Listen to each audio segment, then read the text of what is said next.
I do appreciate everything that you guys have done so far with what you've done. I really have. You know, you've done it for us, I feel like. You know, we've been able to protect this river, you know, in this land because of what you've done. Senator Haar's out. TransCanada was going to cross 2/4 of our ranch operation north of Erickson, Nebraska.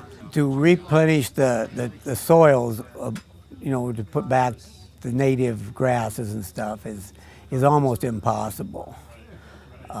And they said they would do it, and I'm sure they would have done the best they could, but it still would have ruined the landscape, I think, and it just didn't feel right. And definitely not right that if Keystone ever was an oil spill. And what of the men before them who spoke in a different tongue? You know, I felt like I was called to duty to resist this pipeline because of the risks to the environment, because of the risks to the aquifer, and because it really does nothing for Nebraska as far as energy relief, and it is strictly, you know, the things that have been said, an export pipeline. Doesn't do anything for the United States as far as I'm concerned. The opponents that have sort of said that they're opposed to the route in Nebraska, that's really not what they're opposed to. They're opposed to Canadian oil sands development. And they'll take every shot they can at wherever they can along the route to sort of disrupt the process. You know, what's really frustrating about the Keystone XL issue is that so much of the attention has been on either jobs versus the environment. And then you have TransCanada CEO or the Republicans on the floor of Congress saying that we should shut up because we drive cars and we use oil, and that America is going to continue to use oil.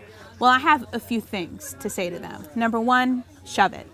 Because I'm not willing to risk our land and water and landowners' property rights so TransCanada can cut through the middle of the country and export their oil overseas. Number two, we've got to diversify our energy.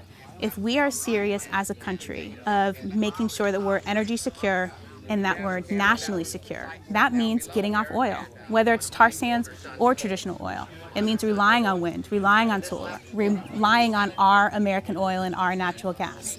Tar sands does not fit into that equation. And so whether it's property rights, our water, or the fact that this is an export pipeline, we are going to stop this pipeline. So here come some of the lessons. First of all, if you're discouraged, don't give up. Don't give up.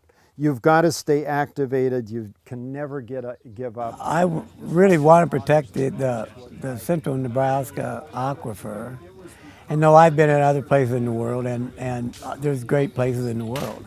But there's only one home. There's only one God's country. And this is God's country to me.